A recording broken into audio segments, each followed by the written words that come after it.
السلام علیکم اسٹوڈنٹس، آج کی ویڈیو کا عنوان ہے جادوئی غار کی دنیا، پر اسرار وادی اور جادوئی غار کا پوشیدہ خزانہ۔ قدیم زمانوں کی بات ہے کہ کوہ ہمالیہ کے دامن میں ایک ایسا علاقہ تھا جہاں بادل زمین کو چھو کر گزرتے تھے۔ اسی علاقے کے قریب ایک بستی آباد تھی جہاں ایان نام کا ایک ذہین اور بہادر نوجوان رہتا تھا۔ ایان کو بچپن سے ہی پرانے کھنڈرات اور پہاڑوں کی غاروں میں چھپے رازوں کو کھوجنے کا شوق تھا۔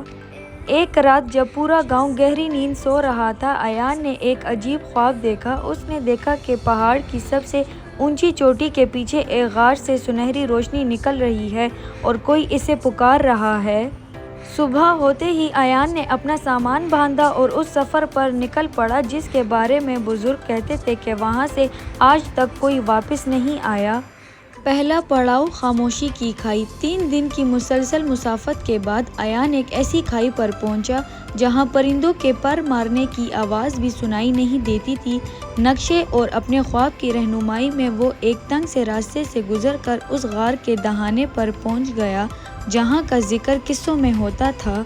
غار کا دروازہ پتھر کا بنا ہوا تھا اور اس پر قدیم زبان میں کچھ لکھا تھا۔ ایان نے جیسے ہی ان الفاظ کو بلند آواز میں پڑھا، غار کا بھاری پتھر ایک طرف سرک گیا اور اندر سے ایک ٹھنڈی خوشبودار ہوا کا جھونکا آیا۔ جادوئی غار کے اندر کا منظر کسی دوسری کائنات کا نقشہ پیش کر رہا تھا۔ غار کی چھت سے لٹکتے ہوئے پتھر ستاروں کی طرح چمک رہے تھے۔ جیسے جیسے ایان آگے بڑھا، اسے ایک وسیع و عریض زیر زمین شہر نظر آیا۔ وہاں مکانات شفاف شیشے کے بنے ہوئے تھے اور گلیوں میں چاندنی جیسا پانی بہہ رہا تھا۔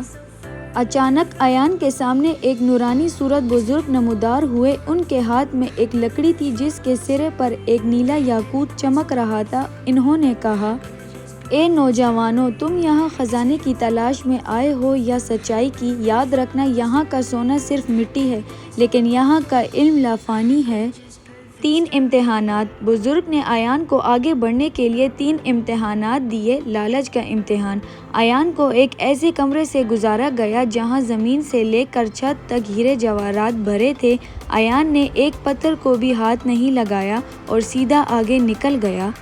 خوف کا امتحان۔ اگلے مرحلے میں اسے خوفناک دھند اور عجیب و غریب آوازوں کا سامنا کرنا پڑا لیکن وہ ڈرا نہیں اور اپنے مقصد پر قائم رہا۔ اصرار کا امتحان۔ آخر میں اسے ایک پیاسا ہرن ملا۔ ایان کے پاس پانی کی آخری بوتل تھی۔ اس نے اپنی پیاس کی پرواہ کیے بغیر وہ پانی ہرن کو پلا دیا۔ حقیقی خزانہ۔ جیسے ہی ایان نے تیسرا امتحان مکمل کیا، غار کی دیواریں غائب ہو گئیں اور وہ ایک ایسی لائبریری میں پہنچ گیا جہاں کائنات کے تمام عالموں کی کتابیں موجود تھیں۔ بزرگ مسکرائے اور کہا، تم نے ثابت کر دیا کہ تمہارا دل پاک ہے۔ یہ غار دراصل ایک روحانی دنیا ہے جہاں صرف وہی پہنچتا ہے جو نفس پر قابو پا لے۔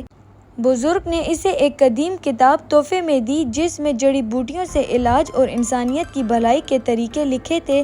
ایان کئی مہینوں تک وہاں رہا۔ اس نے ایسی زبانیں سیکھی جو کوئی نہیں جانتا تھا اور ایسے گر سیکھے جو زندگی بدل سکتے تھے۔ واپسی اور تبدیلی۔ جب ایان واپس اپنے گاؤں پہنچا تو وہ پہلے والا نوجوان نہیں رہا تھا بلکہ ایک دانش مند حکیم اور رہنما بن چکا تھا۔ اس نے غار سے لائے ہوئے علم کے ذریعے بیماروں کا علاج کیا اور گاؤں میں تعلیم و امن کا دور دورہ کر دیا۔ لوگ آج بھی اس غار کو جادوئی کہتے ہیں۔ اخلاقی سبق۔ حقیقی کامیابی اور جادو مادی خزانوں یا دولت میں نہیں بلکہ انسان کی نیک نیت، ہمت اور علم میں چھپا ہوتا ہے۔ جو انسان لالچ اور خوف پر قابو پا کر دوسروں کی بھلائی کا راستہ اختیار کرتا ہے، اللہ تعالیٰ اس کے لیے غیب سے کامیابی کے دروازے کھول دیتا ہے۔